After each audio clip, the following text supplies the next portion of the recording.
Our second presenter today is sophomore Hans Myers, a major in English and history who is an author in his own right also.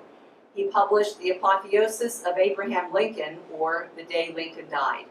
Today he will discuss Brigadier General Strong Vincent, a commander of the Battle of Gettysburg, who was responsible for holding the Union line against numerous Confederate attacks on July 2, 1863, but he did not receive credit for all that he did to bring about the Gettysburg victory. Hans is currently working on the manuscript for a biography on General Strong Vincent that he hopes to publish, perhaps as a book or a journal article. I'm proud to present our student, Hans Myers. Thank you very much, Dr. Hull. While I fiddle with this in an effort to get everything ready, let's all just agree to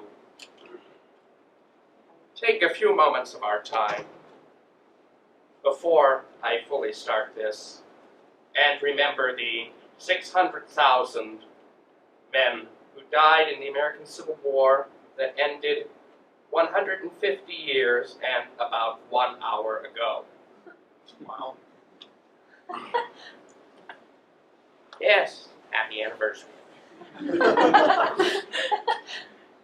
Now, a lot of you have probably never heard of Strong Vincent unless I've been the one talking about him. And I do that a lot, so I apologize. But, well, as I hope I'm going to prove to you, he was a pretty important guy. Strong Vincent was born on June 17, 1837, the son of Bethuel Boyd Vincent and Sarah Ann Strong of the city of Waterford. They moved to Erie when he was about 6 years old. Vincent's father, Bethuel, was a senior partner in the forging firm of Vincent, Himrod and Company, which employed a good number of the city of Erie's population. They also established various towns and smaller forges throughout the area, including the Sharpsville furnace, which grew into the town of Sharpsville, and the clay furnace, which was one of the major founding portions of the town of Mercer itself. Strong was a bit of a free-spirited child, let's put it that way. At the age of 14, he decided, well, I don't need any more of this education. He went to his father in 1851, and he said he wanted to be put to work in the foundry. His father agreed, and for about a year, Strong Vincent worked in his father's foundry in Erie, doing as his brother Boyd, later the Episcopal Bishop of the Diocese of Southern Ohio, stated, a man's work. After that year had passed, Strong found himself becoming the company's chief clerk, managing records, income, outlay, all that wonderful stuff. Held that position for about another 3 years, and in 1854, he went to Trinity College in Hartford, Connecticut to obtain, quote, a scientific education to help him in the process of metalworking.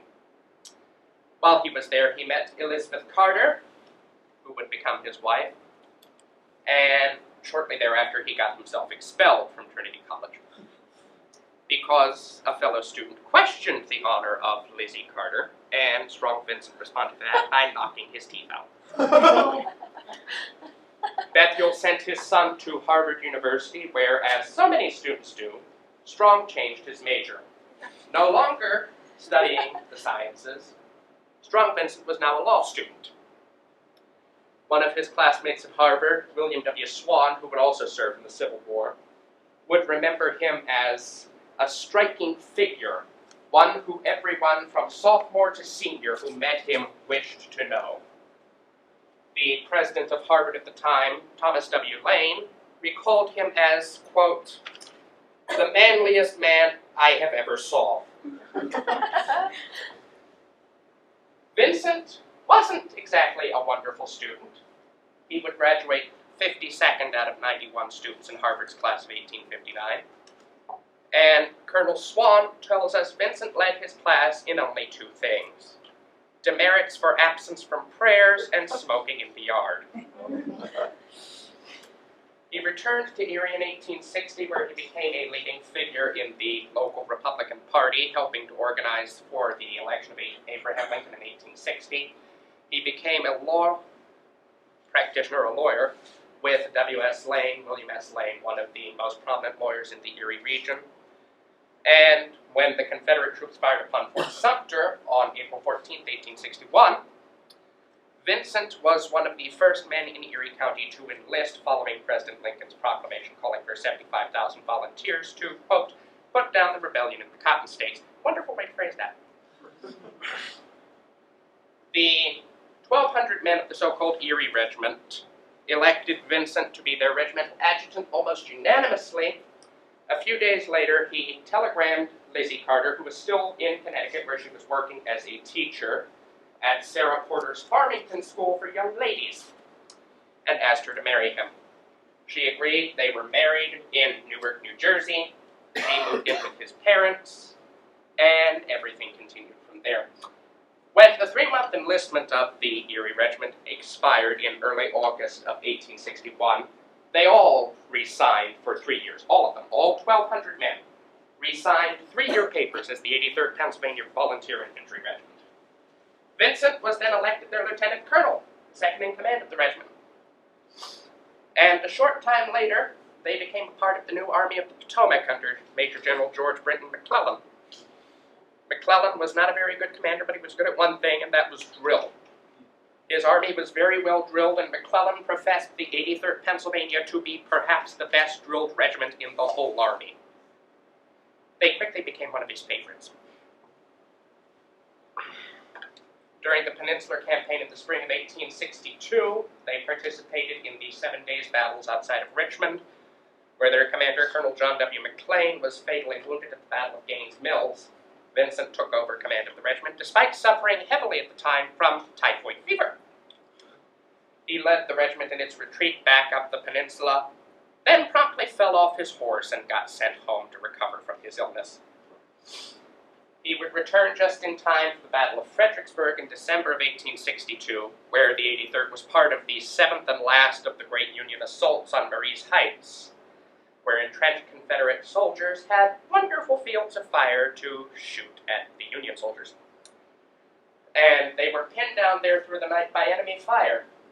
Vincent, sensing an opportunity, used the cloud cover to personally go back and forth up and down the hill to lead his men to safety. In early 1863, he was offered a position as Judge Advocate General of the Army of the Potomac after he oversaw the court-martial of a few soldiers from the 83rd for desertion. Major General Joseph Hooker, commander of the Army of the Potomac, offered him the job, but Vincent refused, saying, "I enlisted to fight, and that is what I shall do." I'm going to remind you all, he was a lawyer, so basically being the chief lawyer of the Army would have been a wonderful help to his career. He wasn't concerned about that at the moment. There would be time for law later. Well, not quite. On May 20th, Vincent was promoted to brigade command and led 4 regiments: the 83rd Pennsylvania, 20th Maine, 16th Michigan, 44th New York. Altogether, about 1,145 men. They fought their first battle with Vincent as their commander on June 21st, 1863, against a detachment of Confederate cavalry commanded by Brigadier General Fitzhugh Lee, nephew of Robert E. Lee. And it was, quite honestly, a resounding success. It's called the Battle of Upperville. It's a small skirmish and part of the Gettysburg Campaign. And they were the first Union soldiers in the Eastern Theater to capture a Confederate cavalry artillery piece. Just took 3 years for that to happen. As the regiments crossed the state line into Pennsylvania on July 1st, 1863, Vincent ordered the regimental flags unfurled. He ordered the band of the 83rd to stand at the side of the road and play Yankee Doodle. Turning to his staff, he removed his hat and said, "What death more glorious could any man wish for than to die on the soil of old Pennsylvania fighting for that flag?" They would arrive in Gettysburg about 7 a.m. on July 2nd. They had been marching all night. At 3:30 in the morning, it was 74 degrees. It's going to be a hot one. While most of his soldiers collapsed, pretty much a mixture of heat stroke and exhaustion, Vincent just paced the farmyard where they were waiting for orders. Eventually, around 4 o'clock in the afternoon, an aide of his corps commander, Major General Sykes, arrived and asked him for General Barnes, his divisional commander. Vincent didn't know where Barnes was, but he saw that this captain looked agitated and worried. So he asked him to give him his orders. General Sykes has ordered me to detach a brigade from General Barnes's command and send it to take that hill yonder, indicating Little Round Top. Vincent, without missing a beat, informed the aide that I will take the responsibility of moving my brigade there myself. This was a gamble. If the Confederates had not attacked Little Round Top, Vincent could have been court-martialed for dereliction of duty and desertion. But as it was, Vincent and his men raced to the hill. He positioned his regiments in a rather awkward horseshoe shape. I am not a cartographer. I apologize for that map. And within 5 minutes of their getting into position, the Confederate troops were upon them. Major General John Bell Hood's division of Texans and Alabamians. And they wanted that hill very badly. Little Round Top was mostly clear of trees at the time. The Confederates wanted to place an artillery battery somewhere near the crest of the hill, giving them beautifully exposed fields of fire of the entire Union line. Vincent and his command of about 1,100 men were all that stood between about 20,000 Confederates and successfully flanking the Union line. And normally, we only hear about Strong Vincent with regard to that in history. He appears to tell his subordinate, Colonel Joshua Lawrence Chamberlain of the 20th Maine, "This is your ground. You cannot leave this position. If you move, we are flanked." And then he disappears. Well, that's because the 16th Michigan, the smallest of the 4 regiments Vincent had at his disposal, only about 145 men, were under fire from 2 separate Confederate regiments, the 4th Texas and the 48th Alabama. Their commander, Lieutenant Colonel Norval E. Welch, without any orders to do so, ordered them to retreat up the hill. Vincent saw them attempting to retreat, raced across the crest of the hill, and leapt upon this rock here. Brandishing a riding crop, a token of his wife, he shouted at them, "Don't give an inch, boys, don't give an inch." The 16th Michigan started to go back into place. And then Vincent was shot. He fell from a wound sustained to the groin, and the 16th Michigan started to run once again. Vincent's line would have disintegrated if it had not been for the timely arrival of the 144th New York, commanded by Lieutenant Colonel Patrick O'Rourke, an Irish immigrant, who quickly plugged the gap in his line. Vincent was taken to a field hospital, and the next morning, Major General George Meade, commander of the Army of the Potomac, they change every year, it gets confusing, sent this telegram to Major General Henry Waker Halleck, the commander-in-chief of all armies in the field, asking for Vincent to be promoted due to the mortal nature of his wound. The War Department agreed later that afternoon after the great assault known as Pickett's Charge. Army Chief of Staff Major General Dan Butterfield informed Vincent of his promotion. Vincent asked whether he could be sent home to Erie to be nursed back to health by his wife. Butterfield agreed. The hospital's chief surgeon did not. "Disabuse him of any notion of the kind," the chief surgeon said to Vincent's staff. And so instead they sent a telegram to Lizzie Vincent in Erie, telling her to come to her husband's side. It would not come until it was too late. On July 7th, 1863, Strong Vincent died of his wounds.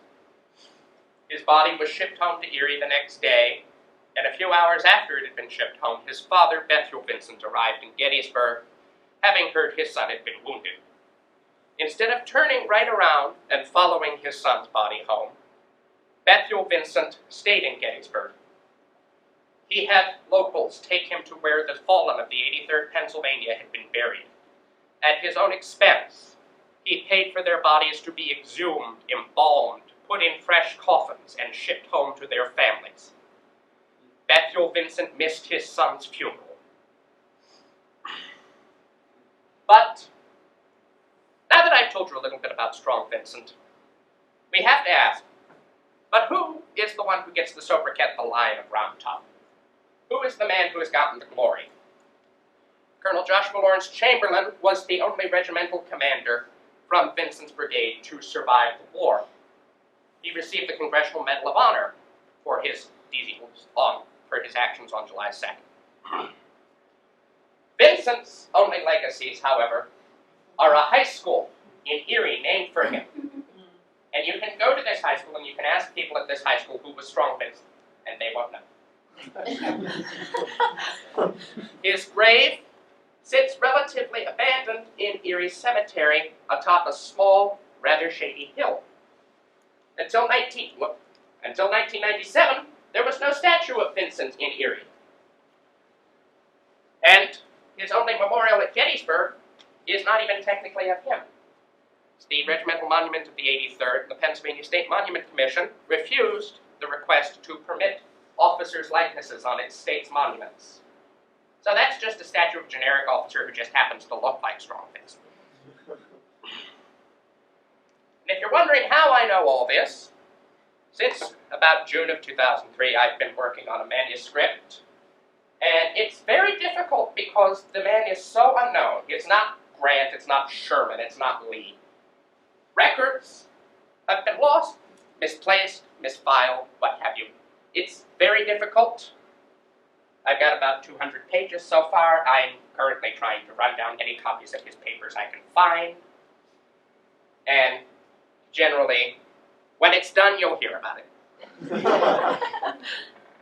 Are there any questions? Yes. Could not one argue that O'Rourke's timely arrival could make him the victor of the battle for Little Round Top before he was killed? Well, one could argue that. Indeed, some people have, especially in New York. But O'Rourke suffered the same fate as Vincent. He was killed almost immediately. Ordering his men to go down and plug the gap, O'Rourke similarly jumped on a rock, which was apparently a very bad idea on that day, and was immediately shot through the throat. So, well, Paddy O'Rourke, I will say this, was very helpful in managing to hold Little Round Top, but he wouldn't have had anywhere to reinforce if Vincent and his troops hadn't gotten there first. O'Rourke's men only came because the Army of the Potomac's chief engineer, Gouverneur K. Warren, found them and personally ordered them to take the hill. They were just arriving. If Vincent and his men hadn't been there, they would have had to fight up that hill like the Confederates were trying to do. Yes? Do you think, I know Chamberlain went on to be governor of Maine. Yes. Do you think it was self-promotion politics that got him to be the hero of the war? There's a very widespread belief that it was self-promotion and politics. One of Chamberlain's own subordinate officers from the 20th Maine wrote a series of letters to one of Vincent's old headquarters staff after the war, talking about how Chamberlain was taking far too much glory. Chamberlain didn't do this, Chamberlain didn't do that. And even the famous bayonet charge, this officer of the 20th Maine said, was not Chamberlain's idea, and yet everywhere it's presented as his idea, his grand plan to try and beat back the last assault.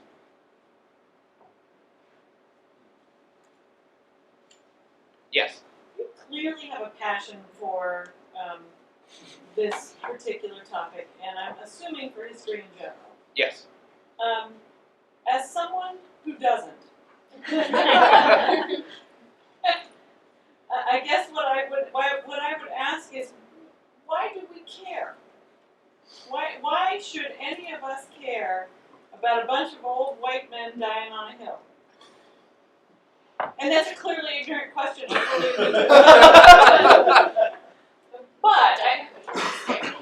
I know. And part of my reason for asking is I understand the kind of day Dr. Cushin's had, and I just want to twist a little bit. Because he'll come back at me the next time and go, well, why should we care about, anything in psychology, basically, right? Always. Always, right. So, but part part of me is absolutely serious in that one of the questions we get as educators is, why should I care what happened 150 years ago? What impact does that have on my life? And so that's the question that I'm really asking. Yeah. Well, even though it's 150 years since the end of the Civil War, a lot of people are still trying to fight the Civil War, especially in the South, where basically it's turned into a kind of religion, and it terrifies me a little bit. But the war is still, in a lot of ways, being fought. Scholarship on it is still evolving, even 150 years later. There's obviously still a very big draw to it to a lot of people, because it really has almost become sort of like an American odyssey, as it were. It's the bloodiest conflict in our history. More American soldiers died in that war than in any other war. And every single person in this room, I would be prepared to bet, could trace their ancestry back to at least one or two soldiers from the Civil War. It's really one of the defining chapters in our history, more so than, I think, possibly even the Revolution, because the Revolution established the ideas of life, liberty, and the pursuit of happiness. The Civil War codified them. 600,000 men gave their lives for some interpretation of the Constitution, one or another. And quite honestly, it is, without a doubt in my mind, the defining moment of American history, more so than, as I said, the Revolution. But so much of this has influenced our lives even to this day. There are movies, television shows, songs. There are politicians who make careers out of celebrating their ancestry in the Civil War. The bloody shirt is still being waved today. So really, whether or not we see it, whether or not we know it's there, it's still always there.